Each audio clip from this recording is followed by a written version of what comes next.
السلام عليكم ورحمة الله تعالى وبركاته. إن كنتم من متتبعي الجدد لقناة الجديد سبورتس فلا تبخلوا علينا بالاشتراك وتفعيل الجرس. وأخيرا خرجت الجزائر عن صمتها، سكتت ظهرا ونطقت كفرا.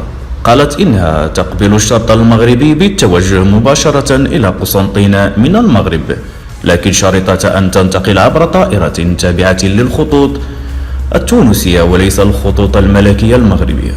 هذا مربط الفرس، وهنا المكر والخداع، وهذا كل شيء بل الأكثر من ذلك. إن الجزائر ظلت صامتة من دون أن تجيب على رد الكونفدرالية الإفريقية لكرة القدم، وحولت الاتهام للمغرب.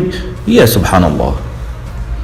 المهم، المغرب في شخص الجامعة الملكية المغربية لكرة القدم متشبتة بقرار المشاركة بالرحلة المباشرة من الرباط إلى قسنطينة وعبر طائرة الخطوط الملكية المغربية لكرة القدم. ما عدا ذلك، المغرب لن يشارك في الشان.